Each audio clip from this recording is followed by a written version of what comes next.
अजान की इब्तिदा कैसे हुई? मस्जिद नबवी और इस्लामी भाईचारे के क़याम के से फारिग होने के बाद ये मिसला सामने आया कि नमाज के लिए लोगों को कैसे बुलाया करें।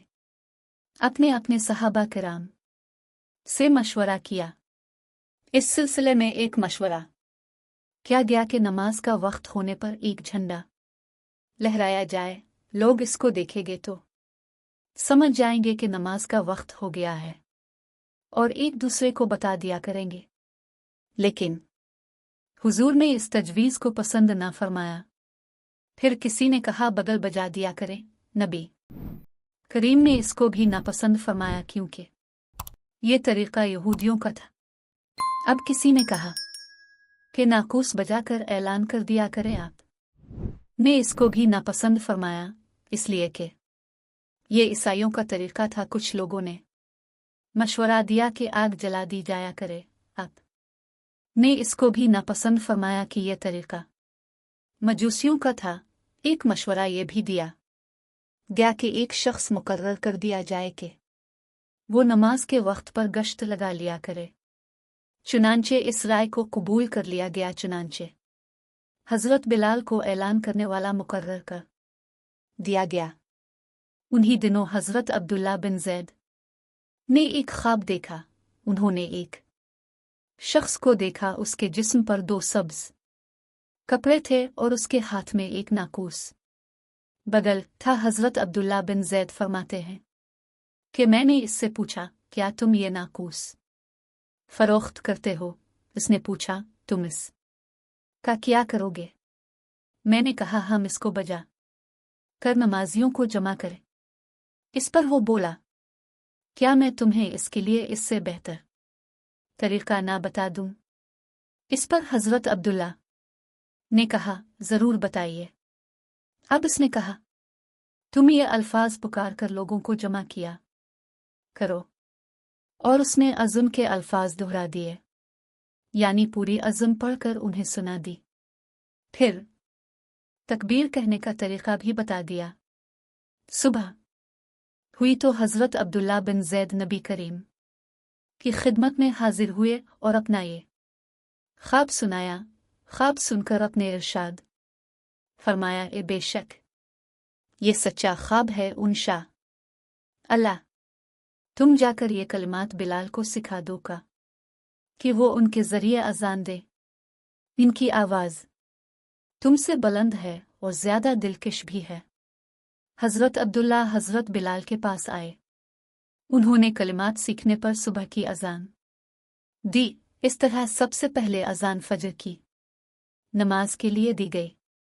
जो ही हज़रत बिलाल की अज़ान गूंजी और हज़रत उमर के कानों में ये अल्फाज पढ़े, वो जल्दी से चादर संभालते हुए अलिफ़ात है और तेज़ तेज़ चलते मस्जिद नबवी पहुँचे। मस्जिद में पहुँचकर उन्हें हज़रत अब्दुल्ला बिन ज़ैद के ख्वाब के बारे में मालूम हुआ तो उन्होंने अर्ज़ किया, है अल्लाह के रसूल, इस ज़ात की क़स्म जिसने आप को हक़ देकर भेजा है, मैंने भी बिल्कुल यही ख्वाब देखा है। हज़रत उमर की ज़बानी ख्वाब की तस्दीक सुनकर अपने इरशाद फरमाया, अल्लाह का शुक्र है, अब 5 वक्त की नमाजों के लिए हज़रत बिलाल अज़ान देते। उन 5 नमाजों के अलावा किसी मौका पर लोगों को जमा करना होता, मसलन सूरज ग्रहण और चांद ग्रहण हो जाता, अब बारिश तलब करने के लिए नमाज पढ़ना होती तो वो अस्सला जामियातू कह कर ऐलान करते थे। इस तरह नबी करीम के ज़माने तक हज़रत बिलाल मुअज्जिन रहे। हज़रत बिलाल को मुअज्जिन के मर्तबे ने सैयद कर दिया और इस तरह अब सैयदना हज़रत बिलाल कहलाते हैं। नबी करीम की हयात मुबारका में हमेशा ही हज़रत बिलाल मुअज्जिन रहे। इनकी अज़म का एक मशहूर वाक़या है, हज़रत बिलाल बाकायदगी से अज़ान दिया करते थे, लेकिन एक बार उनकी ज़बान तोतली थी और इसी वजह से बाज़ अल्फाज की अदायगी ठीक से नहीं हो पाती थी। अब कुछ लोगों ने इस बात पर एतराज़ करना शुरू कर दिया कि बिलाल की अज़ान देने से अज़ान के अल्फाज की बेअदबी होती है।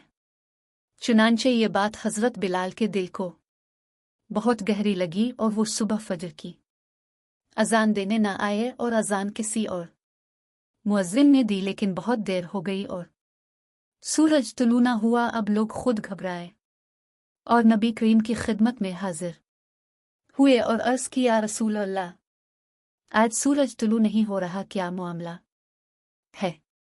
इस पर आपने फरमाया, हे लोगों, बिलाल को अजान देने का हुक्म अल्लाह की तरफ से था। बिलाल को अजान देने से मना कर कि तुमने अल्लाह को नाराज किया है। बिलाल से जाकर कह दो कि वो अजान दे। चुनांचे हजरत बिलाल ने अजान दी और फिर सूरज तुलू हुआ। हजरत बिलाल का एक और बहुत ही खूबसूरत वाकया है। एक बार रमज़ान अल मुबारक में नबी करीम सहरी कर रहे थे और हजरत अली भी आपके हमरा थे। हजरत बिलाल आपकी खिदमत में हाजिर हुए और अर्ज की, या रसूल अल्लाह, अब आप खाना खाना बंद कर दीजिए, मैं अजान देने जा रहा हूं। ये कहकर आप बाहर आए।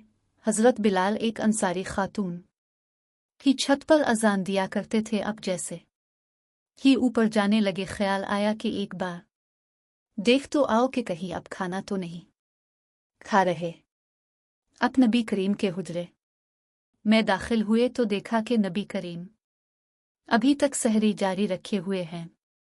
इस पर हजरत बिलाल ने अर्ज किया, ना रसूल अल्लाह, खुदा की किस्म अजान का वक्त हो चुका है, मैं अजान देने जा रहा हूं, अब खाना बंद कर दीजिए। हजरत बिलाल का ऐसा कहना था कि नबी करीम ने खाना छोड़ दिया और फरमाने लगे, ए बिलाल, ये तुमने क्या कह दिया? अभी कुछ वक्त बाकी था। हजरत अली चूंकि वो भी नबी करीम के हमरा थे, फरमाते हैं, जब तक नबी करीम खाना खाते रहते सहरी का वक्त खत्म नहीं होता था। लेकिन जब बिलाल ने अल्लाह की किस्म खाई तो अपने सहरी के वक्त को वही खत्म कर दिया कि कहीं मेरे बिलाल झूठे ना पड़ जाएं, क्योंकि हजरत बिलाल अजान की शान है। अजान के बारे में अगर मजीद वजाहत की जाए तो किसी मुसीबत के वक्त अजान दी जाती है, ये भी लोगों का इख्तियार करदा है, क्योंकि किसी हदीस में इसका हुक्म नहीं है। अलबत्ता सदियों से जब कभी बेहद बारिशें होती या तूफान आने का खदशा हो और जानी और माली नुकसान का अंदेशा हो और उसके अलावा सैलाब और कहत में और मोजी वबा के वक्त अजान दी जाती है। ऐसा करने से अल्लाह की मदद को पुकारा जाता है। अलबत्ता इस बात का ख्याल रखा जाता है कि अजान इस वक्त दी जाए जब किसी नमाज का वक्त ना हो और लोग ये गुमान न करें कि किसी नमाज के लिए अजान दी जा रही है। इसी तरह किसी बच्चे की पैदाइश के बाद इसके कान में अजान देना भी जरूरी है। इसके बारे में हजरत इमाम हुसैन से एक हदीस है कि आपने फरमाया, बच्चे के दाएं कान में 4 मर्तबा अजान और बाएं कान में 3 मर्तबा इकामत कहनी चाहिए। इससे एक तो बच्चा मुसलमान हो जाता है और दूसरा शयातीन से हिफाजत होती है, और सब से बढ़कर बच्चे को एक ऐसी बीमारी भी नहीं होती जिससे जिस्म सूख जाता है। नबी करीम की हयात मुबारका में हजरत बिलाल ही अजान देते थे, लेकिन जब कभी हजरत बिलाल ना होते तो हजरत अब्दुल्ला इब्न मक्तूम अजान देते थे।